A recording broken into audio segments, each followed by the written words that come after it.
Hello, welcome to Monticello, my mountaintop home. I'm so glad you can join me today here on this lovely, beautiful day as we walk through the gardens. I've always enjoyed having a garden here at Monticello. We work very hard to make it a beautiful place and a place of respite.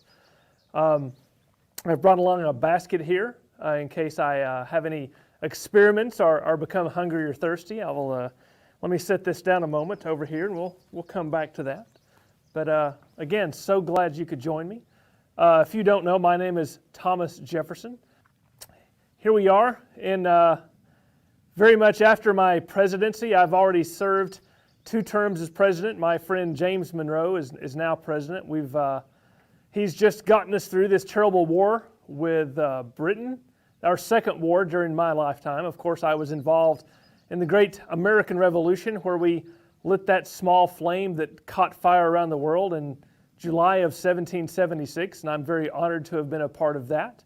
And being a part of that and seeing our nation continue to grow has been something that I'm so very proud of, and I'm so very humbled to have participated in, to know the people who did so much more than I did. Of course, the indispensable man, Mr. Washington, Benjamin Franklin, the first American, my dear friend John Adams, though he and I have not spoken of late. We had some differences when we were parting ways, when his presidency was ending and mine was beginning.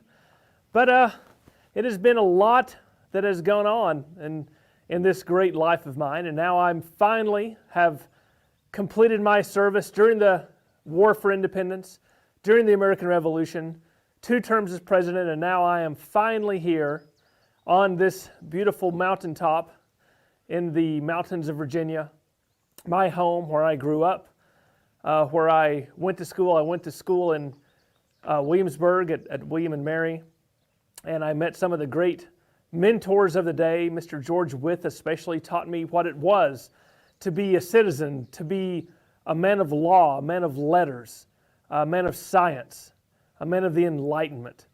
And I was able to, at that point, interact with some of the giants of the day. I frequently had dinners with the governor of Virginia. This is before the Revolution, of course, when things seemed to be going so very, very well. And there did not seem to be that many troubles between the colonies and the mother country of England.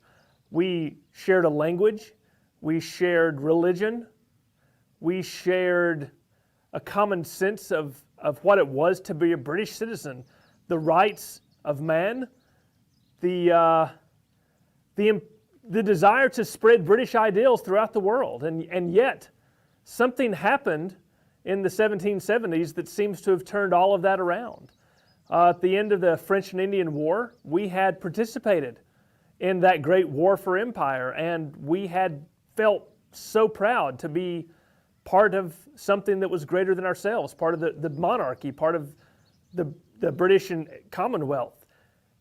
And after that, we began to feel, even though we had been equal partners in that war to secure British liberties, that we were somehow the younger siblings that didn't count. We were somehow less than true full citizens of this British Empire that we had fought for and paid for with blood and with treasure. And as they in England decided to impose their will upon us, and they decided to tax us, and they decided to set the course of our destinies, not allowing us to set the course of our destinies ourselves, we began to realize that perhaps there was something in the air that meant it was time for us to create our own path and to take our own destiny into our own hands.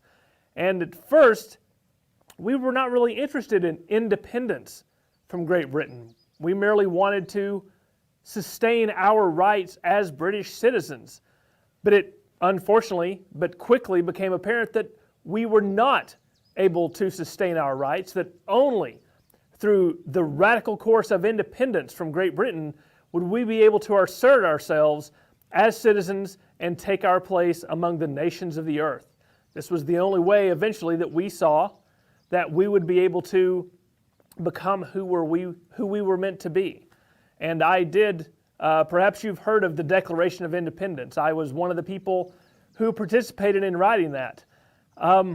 I say I participated. It's very interesting. I wonder if you've ever had a school project or a class project that you were supposed to do as a group. And when the group got together, they all turned to you and you said, you know what?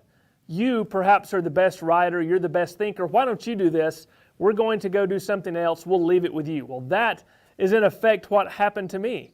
The committee consisted of myself, of John Adams, of Benjamin Franklin, and 2 other people. And Adams said that I had to be the one to write it. And I asked him why, and he said, there are 3 reasons. First of all, you are a Virginian, and a Virginian must take the lead in this matter. Number 2, he felt that I had a particular ubiquitous loquaciousness for writing, for choosing one word rather than 2. And he said that he could not write it because everyone disliked him. And I had not been so disliked in the Continental Congress because I had not said much. I am not a speaker. I am not an orator like John Adams. I am not a great respected man like Benjamin Franklin. It was through my pen and my paper that I was able to make the best strides for our independence. And so I sat down and using some of the great philosophers and thinkers of my time, John Locke and Smith and people like this, I sat down and I began to write what was supposed to be simply a Declaration of Independence for these new United States. A declaration simply means that we're saying something that we very much mean. They thought that it would simply be, hello, we're the new United States, we are independent, the end. But I realized that this was an opportunity to do so much more than that. This was an opportunity to declare not only independence, not only our rights, but the rights of all men everywhere. This was to be a statement, a declaration of what it meant to be a free thinker, a free political body, a free for religion, free for all of these things. And so I sat down and I began to write. And of course, the part that so many people have come to know is something that I think is really the core of the Declaration of Independence. We hold these truths to be self-evident, that all men are created equal, that they are endowed by their Creator with certain unalienable rights, and that among these are life, liberty, and the pursuit of happiness. Now let's think about this statement for a moment. We hold these truths to be self-evident. That means that they're so ingrained, that they're so basic, that we don't even have to define them or defend them. Just they are self-evident that they are so important and that they are endowed by our Creator. That means that they do not come from permission of the government or from permission of our neighbors. Instead, these are simply natural rights that we are all, men and women, born with, and that they cannot be taken away from us. And that among these are not the only ones, but that among these is the most important, are the rights to life and liberty and the pursuit of happiness. And as some of my colleagues have pointed out, I was perhaps more wise in that than I knew, because nothing guarantees our happiness, but we should always be free to pursue the happiness that we each feel in the way that we ourselves see fit. So this declaration sort of set the course for our independence, and it really created the spirit of what America was meant to be founded upon. Now, that was not the end of my contributions during the American Revolution, but it was perhaps the peak, because I am not a fighting man. I am not like George Washington or Monsieur Lafayette or Hamilton, that scoundrel who I had differences with. I'll come to him in a moment. But I was not someone who could pick up a musket and fight for these causes. Instead, I went back. I served in the legislature, both of the Continental Congress and of my home of Virginia. And I did serve a term as governor during the American Revolution. And unfortunately, I was forced to flee when British forces came to actually capture me at my home here at Monticello. But after the war, I was sent to France to take Benjamin Franklin's place as minister to the French. And I believe that my time in France was perhaps some of my favorite times in all of my life. For each man's first country must be his own, but every rational man's second country must be France. For France is filled with culture, music, learning, science, and their cuisine. Oh, the French food that I had there was so unlike anything I had had before. One of my compatriots back in Virginia, Patrick Henry, accused me, as he put it, of abjuring my native victuals.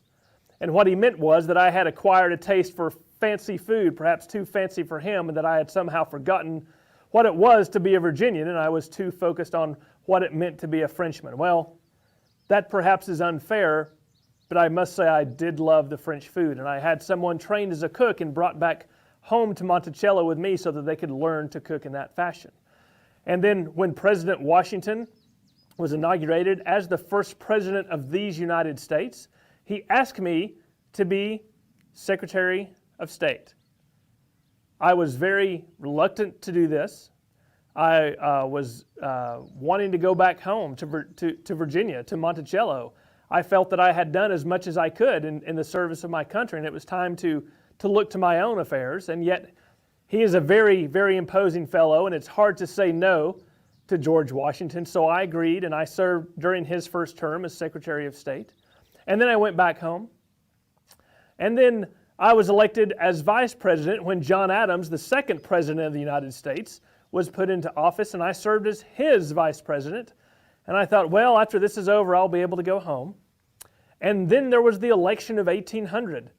And during the election of 1800, after some troubles with exactly who was going to be elected and how, I, unfortunately, was elected President of the United States. And I served 2 4-year terms as President.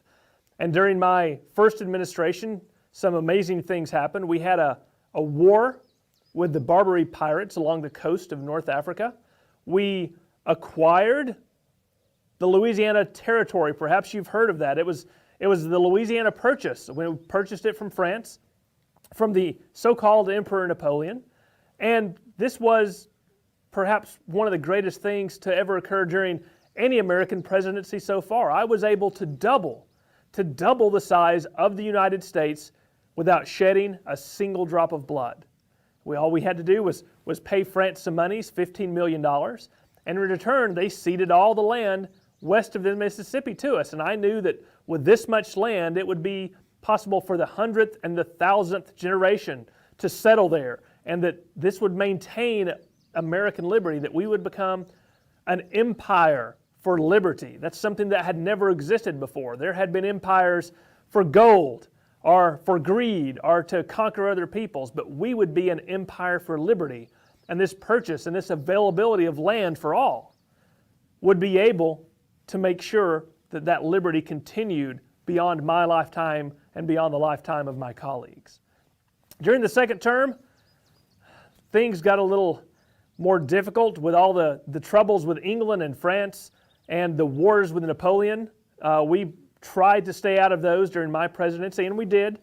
And then after my presidency ended, I came back home here to Monticello, and my poor friend, Mr. Madison, was elected president. It was he who had to face that great war of 1812 that began so horribly. I thought that it would be a mere matter of marching to take our soldiers to Canada and take it as part of the United States. But alas, it was not to be. And after about 3 years of warfare, we were finally able to come to a peace with Great Britain. So the fancy term is the status quo ante bellum. That is Latin, in effect, for going back to the way things were before the war. In other words, we gained no territory, they gained no territory. But the one thing that it did is it assured that we as an independent country would continue, and it united us for the first time in our history, not as Virginians or Georgians or Massachusetts men. We were Americans. And this is something that I had longed for since I had first put paper and pen together to create the Declaration of Independence. But finally I get to come home to Monticello, to my gardens, to my flowers, to my vegetables. And here we are. But I have very much talked enough. I'm very interested to hear any of the questions you may have.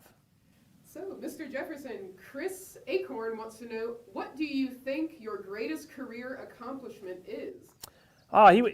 Chris wants to know what he thinks my greatest accomplishment is. Well, as I said, I do believe that it is the Louisiana Purchase and our ability to double the size of the United States. Now, this was not necessarily easy. I won't go into the very financial details of how we were able to finance this. $15 million in 1803 was well beyond what we were able to take in on an annual basis for the federal government. This is a huge amount of money, and we had to work with our old enemy England. Excuse me, I shouldn't call them enemies now. We've signed a peace treaty. Our old adversaries, England, and we worked with them to finance this and pay the French. And I sent some of my friends, Lewis and Clark, to explore this territory. And that's something that's very important because they went out there not as conquerors, but as explorers. And this is an important part of the Enlightenment. The idea that we can understand the world and each other through a careful application of the scientific method, through thought, through ration, through reason, and discover things by observation and by looking at new things we've never seen before. So Lewis and Clark's expedition as a scientific exploration of heretofore unexplored territory, coupled with the Louisiana Purchase, I think is by far my greatest accomplishment as president. Let's see, Jamie would like to know, did you ever regret passing the Embargo Act? Oh, Jamie, you ask about the Embargo Act and if I ever regretted it. I will have to answer you that personally I did not regret it at all. As someone who wanted to maintain peace for the country which I was leading, for the United States, I felt that it was wrong to draw sword or load musket and go to war with our neighbors, with our fellow nations of the earth. There is rarely ever a good enough excuse to shed blood, and certainly not over money. But the problem with the Embargo Act is that I thought we could remove ourselves from the wars raging in Europe by simply saying, anyone who is at war, we will not trade with. This seems like a very good idea on paper, and I maintain that it was. The problem is, almost every other nation was at war. So if we are not allowed to trade with nations at war, that means that we're not allowed to trade with anyone. And what this did lead to, I could not foresee this, this led to a financial recession. This led to a great economic impact that harmed a great many businesses, it harmed a great many merchants, and it harmed a great many farmers. The farmers even were not able to sell their crops to other places overseas. And as a result, I became quite unpopular. So personally, I do not regret it. Politically, if I had to do it again, perhaps I would look at some other ways to address keeping us out of war. Chris wants to know, did you get a chance to meet Benjamin Franklin? Did I get a chance to meet Benjamin Franklin? Not only did I get a chance to meet him, but there were months and months that we spent together working on a great many important things. I first met him in Philadelphia at the Continental Congress in 1776. And you have to remember, at that time, I was a young lad. I had written some papers in favor of American rights, and I was well known in Virginia, but I was very quiet, and not that many people knew me. Whereas, on the other hand, Benjamin Franklin had made his own fortune in the printing, and he had created libraries, he had created fire departments, he had perfected the postal system across an entire continent. He had been to England, he had been to France, he was a great ambassador. He was Dr. Franklin, who had harnessed electricity and lightning from the sky, this scientific, political, economic genius.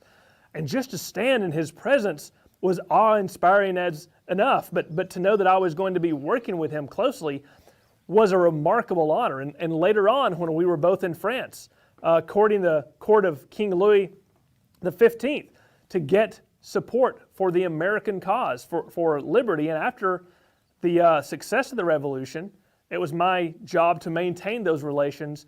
Mr. Franklin and I got along very, very well. He was perhaps a little lewd, and he tended to lean towards humor more than I myself might, but all in all, a giant of a man. So Daniel and many others would like to know what your relationship was like with Alexander Hamilton. It is not good to speak ill of the dead. Of course, he was killed in a duel that is so typical of Mr. Hamilton. On the plains of Weehawken, over a trifle, over a political sentence or two scribbled in a newspaper that someone took offense to, and they decided to settle this with violence, and in violence his life ended. It is impossible to overstate the man's intellect, the man's genius. He was an unstoppable force. He was incredibly intelligent. He was very much more learned in terms of economics and finance than I was. He was George Washington's right-hand man during part of the Revolution, and certainly during Mr. Washington's presidency. And during Washington's presidency, when we would have cabinet meetings, Mr. Hamilton and I often found ourselves at loggerheads. It did not begin so. We originally, when we first met, I saw this man who seemed so distressed on the streets of Philadelphia, and I took him by the arm and I began to walk with him, and I said, Mr. Hamilton, what grieves you so? Why are you so sad? And he told me of his fears that the American Republic would crumble due to its inability to pay its debts from the American Revolution. And this, of course, was something that I was concerned with too, is the preservation of our newborn republic. And I decided to give my support to him. He wanted to consolidate debt, and he wanted to make it so that the United States could pay its debts under a new economic system. I thought that this might be a good idea, so I hosted a dinner where he convinced some other people that this would be something to vote for, and in exchange, they agreed to move the national capital from Philadelphia or New York to a more southerly location. And of course, Mr. Washington found the perfect spot not very far from his home at Mount Vernon on the Potomac River. And so we have created Washington City, and that was part of the compromise. But Mr. Hamilton and I eventually fell out because I feel that his faith in the power of government and his lack of faith in his fellow man and his fellow citizens to make the right choice is completely at odds with the way I feel about things. I believe that the individual working with other individuals is the best way to achieve liberty and freedom, and he felt that the only way to achieve that was with a central government power. And I do not, cannot, and will not agree with that interpretation of what liberty should be. Mary would like to know, how long did it take to write the Declaration of Independence? Oh, Mary, it only, to actually sit down and write the Declaration of Independence, I did that in about 2.5 days.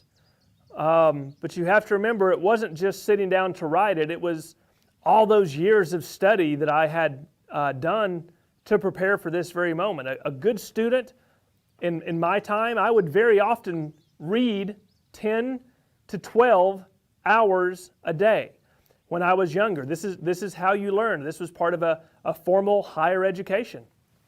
You would take your books and you would read and you would take notes. And so I had been preparing for this moment for years and years. And I had a series of notes and some books I had brought to Philadelphia with me from my home in Virginia. And I was able to use those as references. But sitting down to actually write it and get those thoughts on paper took about 2.5 days. Sammy would like to know, how do you feel about beating one of the biggest world powers of your time? I'm assuming that he wants to know what it was like to beat the great world power, England. If it was within my power, I would sink the island of Great Britain with my hand. For I felt that they had run over our liberties and they were doing the best that they could to make subjects with no rights of all of us. It was a bit surprising, I confess, because you have to remember in 1776, Great Britain was one of the most powerful nations on the face of the earth. They had massive financial capability. They had a large army of professional, well-trained, and well-equipped troops. They had the largest navy in the world with transport ships and warships and cannon and everything they could possibly need. And here we were. We had no navy. We had no regular army. We had no factory to make muskets or cannon or gunpowder for our causes. But do you know what we did have? We had a fire in our hearts for liberty and for freedom. And it was that sustained us through the dark days of the struggle. And when victory finally did come with the signing of the Treaty of Paris in 1783, yes, it was an overwhelming feeling of accomplishment. And I must confess, just a little bit of surprise. We have many folks who want to know more about your hat. Why is it so big? Oh, my hat. Well, thank you for noticing my hat. You have to remember, we're here in 1816, and this is the style at the time. Some of my younger friends have accused me of being very old-fashioned. I have on my knee breeches and buckle shoes, just like we wore, several decades ago when they were the height of fashion. But I have adopted the tailcoat and this hat. This hat is the latest in fashion. It's called a round hat. It sort of adds to my tall. Now I'm already about a little over 6 feet tall, and this hat adds to my greater height, as you can see.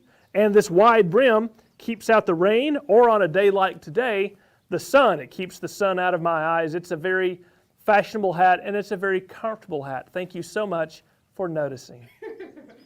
What was your, Carolyn wants to know, what was your salary as president? Oh, that's an excellent question. So, Carolyn, I made $25,000 a year. And again, you have to remember this is in the money value of 1800. That seems like a huge amount. That's a massive amount. No, I think the next most paid government employee received about $3,000 a year, and that was the vice president. Why so much? Because as president, I was expected to not only cover my own needs, but the entire needs of the entire executive department. The entire executive department. That means I had to buy all of the food, all of the drinks. I had to have all the people, anyone who worked for the president had to be paid out of that salary. Anyone who went to market had to take some of that money. Anytime I sent an ambassador overseas to France, it came out of that money. So while it seems like a very large amount, that actually includes all of my expenses. So I do tend to enjoy the finer things, as I said earlier, with some of my French cuisine.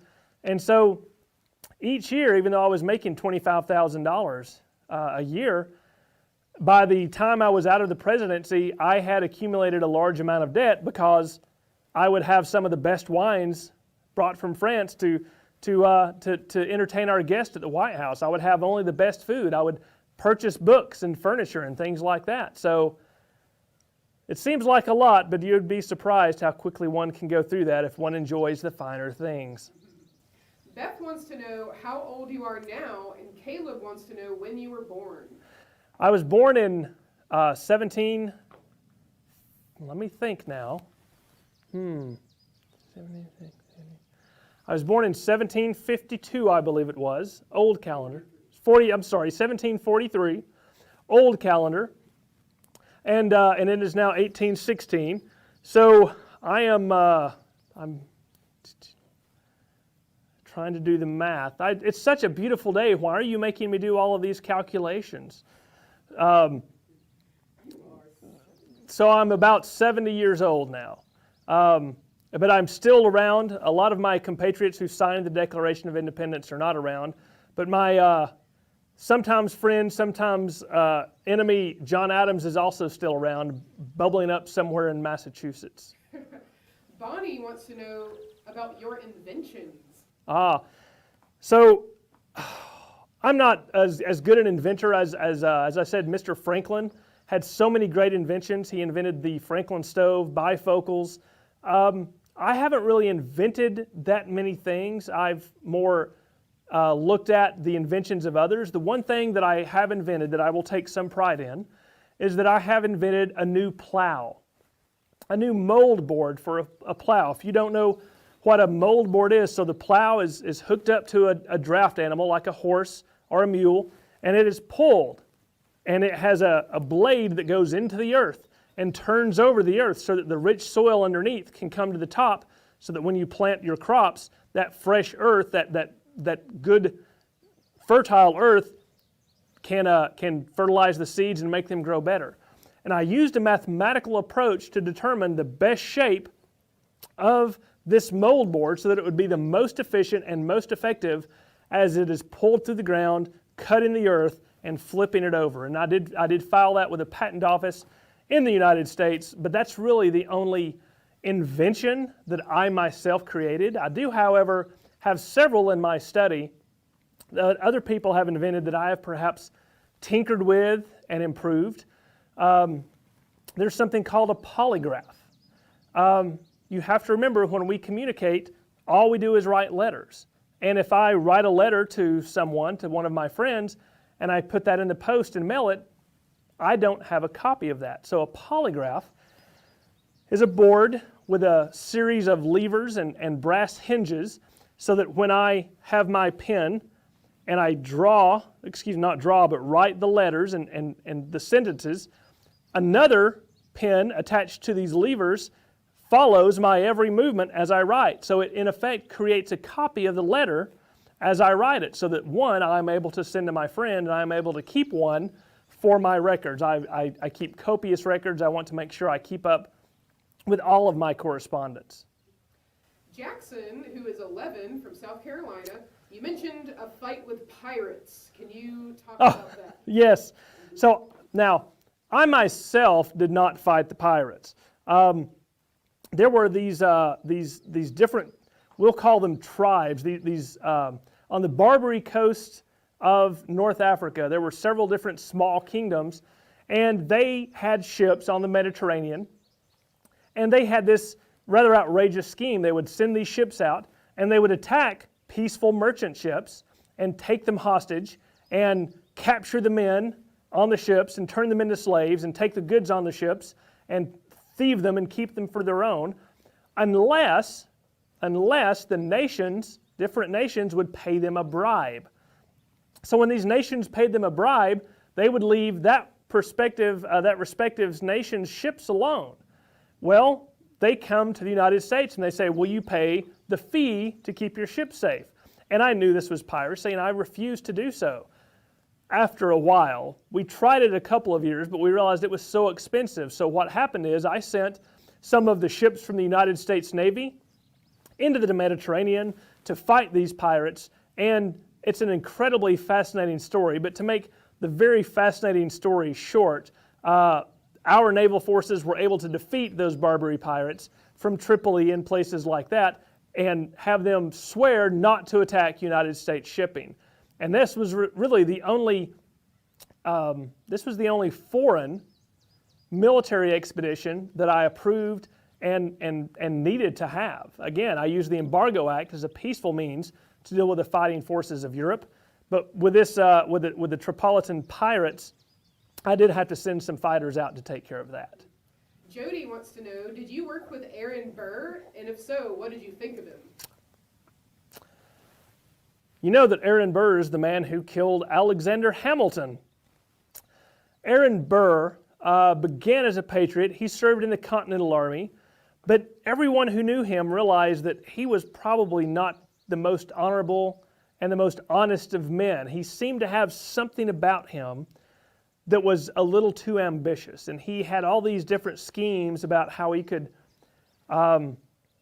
go and take land from Spain further down in the southwest and things like that. Unfortunately, he did serve as my vice president. He was my vice president, and during the election of 1800, he was supposed to be my vice president. This is part of the problem. So the way the Constitution was written at that time is everyone voted for president, and the person who got the most amount of votes became president. The person who got the second amount of votes became vice president. Well, What if those two people tied? That's what happened with myself and Aaron Burr. So even though Burr was supposed to be my vice president, he sees an opportunity to perhaps become president himself. And so the election is put into the House of Representatives, and it goes through over 20 votes, with everyone being a tie until actually Alexander Hamilton decides to help break the tie, because Alexander Hamilton, so I've heard, felt that even though I was his political enemy, I was at least a somewhat honest man, whereas Aaron Burr would sell his mother for a silk stocking. And so part of Hamilton's opposition to Aaron Burr becoming president is what leads directly to them fighting their duel and the death of Alexander Hamilton. So even though I worked with him, I am not fond of him and would have nothing to do with him from here on out. Melissa would like to know, what is your greatest fear? My greatest fear. What is my greatest fear? The loss of the Republic, the loss of freedom for men everywhere, that this experiment that we have created that seems to be going so well would somehow fail. And I think my fear is not so much that it would fail, but that it would fail because of a lack of attention by its own citizens. To have a foreign power come in and overwhelm us with military might is one thing. But to crumble from within because our citizens either don't care or become greedy, become self-interested, become divided amongst themselves and refuse to work together, that is my greatest fear. This republic is built on the ideas of liberty and individualism. And individual rights must be maintained at all cost. But those individuals must realize that they working together and educating future generations is the only hope and guarantee of a free republic. For if you think you will have a free republic with an uneducated citizenry, you expect to have that which has never been and never will be. Molly would like to know if you lived in the White House. Or is there where do you live as president? Yes, so there is, I do live in the president's mansion. It is white, it is a house, but we call it the president's mansion. Now, when George Washington was president, of course, we were still in New York. And they had begun construction of Washington City there on the Potomac. And by the time John Adams becomes president, they are still building many of the national buildings, including the president's mansion. And it's not even finished, so poor Mr. Adams has to live there. But during his 4 years of presidency, they do get most of it completed. And during my presidency, I move in and I live there, and I use that massive salary of mine to make improvements and to add furniture and to add paintings and things like that. And then, unfortunately, during Mr. Madison's presidency, they burn it. The British come in, attack the Capitol, and among other public buildings, they burn the president's mansion. So we have to start over. And one of the things I did to help with that is, after they had burned the Library for Congress, I decided to donate all of my personal library, over 7,000 books. I gave those books to the nation so that the Library of Congress would have a reference set that they could go to help inform them about the legislation that they would be making to ensure the further blessings and improvements of our own country. Cara wants to know, were you affiliated with any political party? Faction. We called it in my day. Faction. Was I involved with political parties? I will be honest with you, since I am here in my home. We did not have parties per se. It was believed when the nation was founded and the Constitution written that parties would not be an issue, that as a free and new republic, we would all be able to come together and make the best decisions for the general good. And even though that's a high ideal, I began to realize, even during President Washington's first term, that was not going to be the case. There became divisions. There became differences of opinion on how to accomplish what is best for the country. There even became divisions on what is best for the country. And as a result, you do have these factions separate into what they would call the Federalist and the Anti-Federalist. The Federalists believed in a strong central government. They believed in a centralized power in Washington City. And the Anti-Federalists believed that the power should be instead given to each individual state and therefore to each individual themselves. And so these different approaches on how to address our nation and how to seek that happiness, which I alluded to in the Declaration of Independence, becomes something that begins to slowly invade what was supposed to be a very happy and felicitous legislature. But unfortunately, yes, we do have factions now, and I don't see an end to it. I don't see, unless there is some massive leadership that comes forward, I do not see an end to it. We have folks interested in your family and pets. I don't like dogs. I think dogs are yelping monstrosities. I did have a parrot. I had a parrot that I would often have perched on my shoulder as I walked around my study at Monticello, and I would feed it crackers, and I would teach it to say things. I have two daughters who have lived to adulthood, and Patsy is by far my favorite. Patsy is the one who has taken to learning the most. She has taken to the care of me the most. She is married. She has a child of her own, but she always comes and visits and sometimes stays at Monticello. My father died when I was young, and I don't remember very much of him, although I do remember a great deal of respect and awe that I held my father in. My relationship with my mother was formal. I'm not sure it was loving, but I'm really not the sort of person to get into answering personal details about my personal life, so I do hope you will excuse me if I let that sit there. Mm-hmm. So next we have Jaden wants to know, do you think the church should not have any influence on the government? Jaden wants to know if I believe that the church should have no influence on the government. Well, I do not believe that the church should have any influence on the government. I believe nothing should have an influence on the government except for the will of the sovereign power. And in our free republic, that sovereign power is the people. Now, to your direct question, you're probably referencing a letter I wrote to a Baptist congregation where I said that there should be an impenetrable wall between church and state. Now, let me put this in a little bit of context. So, part of the issue with Great Britain was that as a monarchy and as a country, they had an official state religion. There was the Church of England. And public taxes were taken up, including ours, and went to pay for this church, for the clergy, for the churches, for all the upkeep and things like that. So even if you were not, if your interfaith, if what you personally believed did not align with the Church of England, then your money still went to support it, and in many ways you were supposed to adhere to its tenets. I do not feel this was fair. I believe that every person's conscience is their own. They must act according to their own conscience. As a matter of fact, I authored the Statute for Religious Liberty for Virginia that was very far ahead of its time and actually eventually did pass, and that's one of the things that I'm most proud of.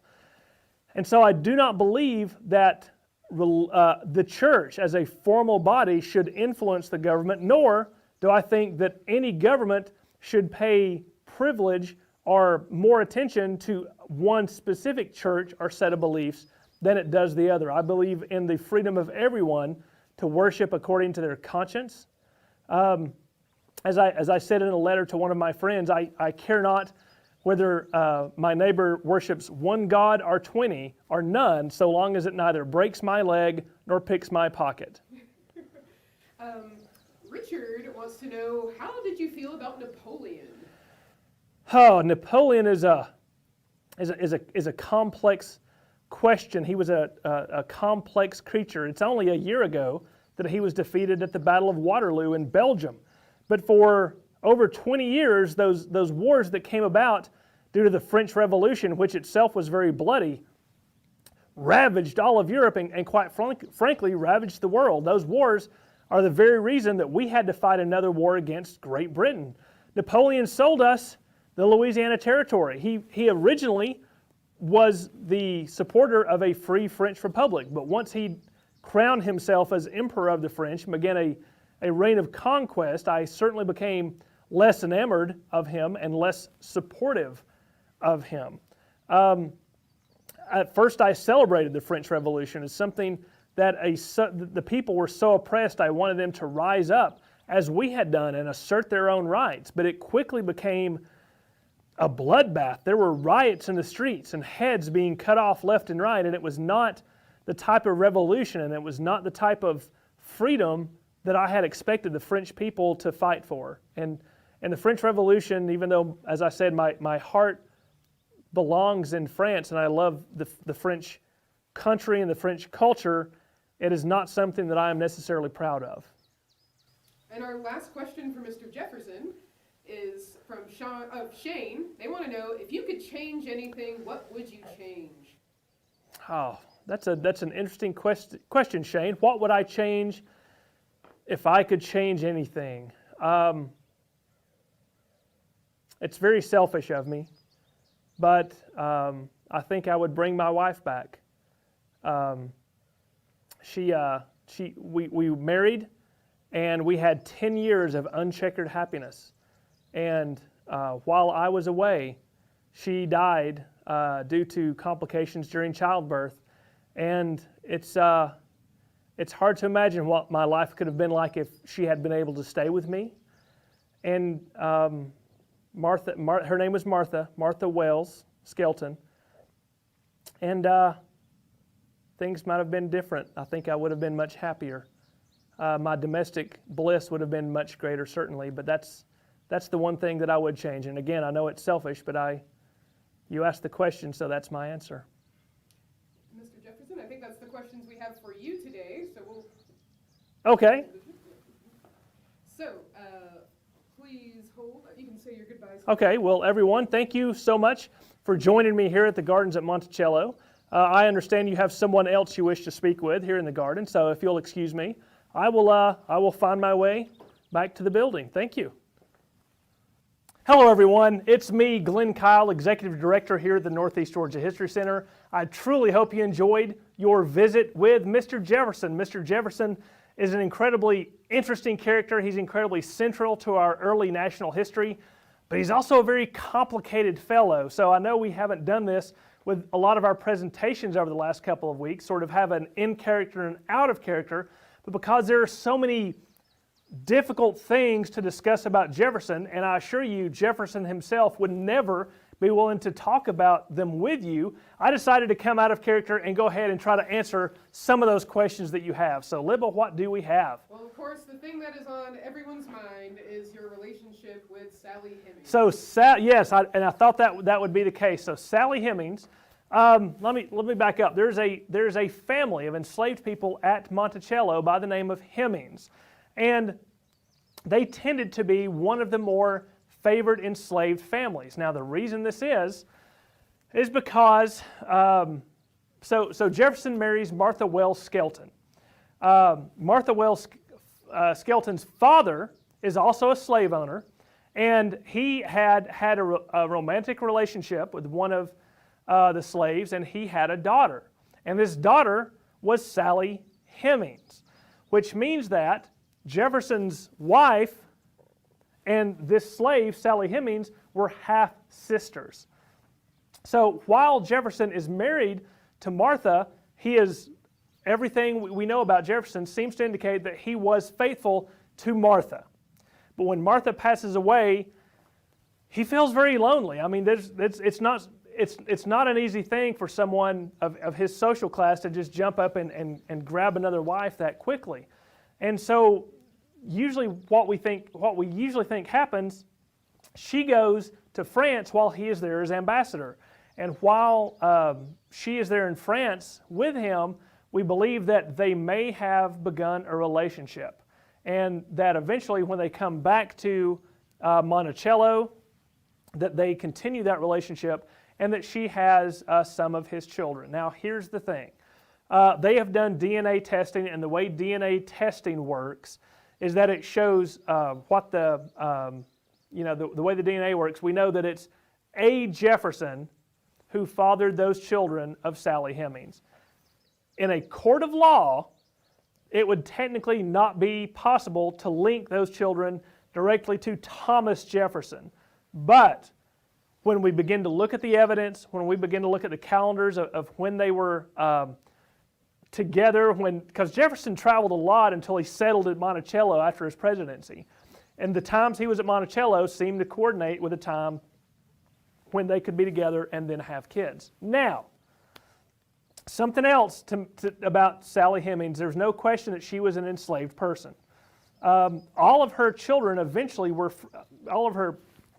children that we think were fathered by Jefferson were eventually freed. And even though she was enslaved and she was his personal property, this is just my personal opinion, I think it could be too harsh to jump and say that it was always inappropriate and always awful. Human relationships and the human heart is a funny thing. It's just as likely that they could have developed some sort of affection for one another over time. She certainly never seemed to want to leave. She was there by his bedside when he'd passed away. When did he pass away? July 4th, 1826, the exact same day as John Adams, interestingly. But it's one of those really interesting things to try to look at and try to figure out. It's very complicated. There's lots of factors involved.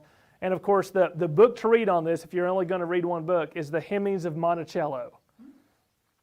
All right. And can you talk about how long Jefferson lived and what his cause of death was? Jefferson basically died of, as far as we can tell, of old age. So he was born in 1743, and he lives until 1826. That's 57 plus 26. That's pushing 80 years.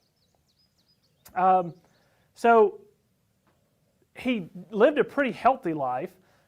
He controlled his diet. He always got exercise, and he was always very active. As a matter of fact, he was one of the greatest fiddle players in Virginia. And then when he was younger, trying to impress a girl by jumping a horse over a fence, fell off the horse, broke his wrist. And remember, this is 18th century medicine. They poorly set the wrist, so he was never able to play the fiddle, the violin, as well as he could before. But generally speaking, he lived a good long life. He had migraines. It seems like the only recurrent issue that he had physically were migraines, and the migraines were bad enough so that sometimes they would affect him and he would have to go in a dark room and just lie down for days and not be able to move or not be able to be around bright light or anything like that. But he does live a good long time. Two more questions. We've got, we want to know if John Adams and Thomas Jefferson were good friends. They were? Repeat the question. Oh, yes. So someone has asked if Thomas Jefferson and John Adams were very good friends. And they were, and then they weren't, and then they kind of were again. So again, like he and Franklin, they met in Philadelphia at the Second Continental Congress. They began to work together. What we have of Jefferson in that case, he could not speak. Adams said that he hardly ever heard Jefferson speak 3 sentences together during the entire time they were in the Continental Congress together. So Jefferson is not a speaker, he was a writer. The thing that means is that we have all of Jefferson's writings that we can look back at and see what he was thinking, what he was feeling, what he was trying to convince others of. John Adams, he was not a great writer, he was okay, but everything says he was a fantastic public speaker. Fantastic. But those are, when you speak, your words just go out in the air and then they're gone. So we don't know what his speeches actually were. But they certainly worked together for independence. When they went over to Europe, John Adams was first an ambassador to the Netherlands. Then he was America's first ambassador to Great Britain after independence. Thomas Jefferson comes over from his duties in France. And they sort of take a best friends tour of England, just having fun. They go to see Shakespeare's town in Stratford-upon-Avon. They go see gardens and everything. They have a great time. Jefferson is elected Adams vice president. By this point, they have begun to differ pretty significantly on a political spectrum, and Jefferson actively works to undermine the person who's president. In other words, the vice president is working against the president.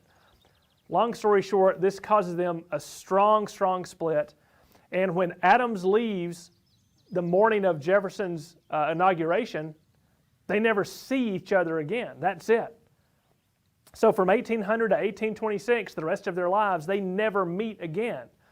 And it takes about 20 years before they even write letters. And that's because one of their mutual friends, Dr. Benjamin Rush, who had also signed the Declaration, finally talked to them and said, you know, you two were there at the beginning, plus you were good friends. You've got to talk to each other. And then Adams finally says, I do not think we can die until we explain ourselves to each other. So if you want to go look at that later correspondence between Adams and Jefferson, it is beautiful, it is poetic, and it is encapsulating of sort of the last thoughts of that entire founding generation. Okay.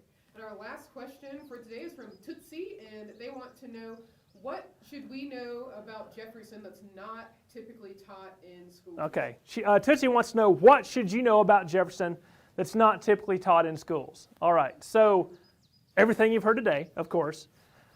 But here's what I would argue about Jefferson, and this is what I tell my classes when I'm teaching my classes.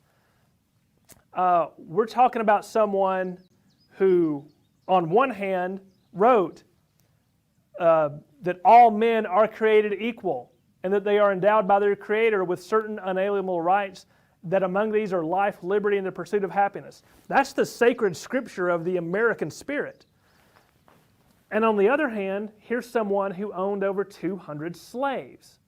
Here's someone who crippled the government's ability to defend itself because he cut the federal budget so much because he didn't want to spend more than he should, and yet personally died tens and hundreds of thousands of dollars in debt because he couldn't control his own spending, because he loved books and he loved wine and he loved the finer things. Jefferson is a very, I'm going to use a big word and then I'll explain it.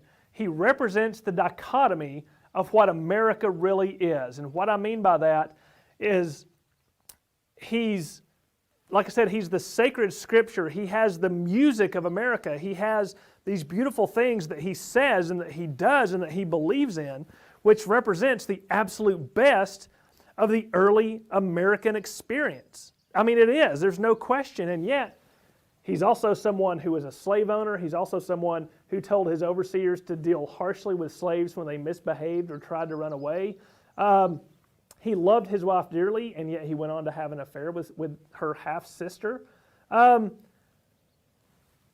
The way Jefferson's internal mind and the way those two different sides of Jefferson wrestle to try to find some kind of truth and common ground are really a metaphor for the larger American question of what's the best and what's the worst, and how can we continue that conversation that must have gone on in Jefferson's mind to reconcile who we want to be with who we actually are.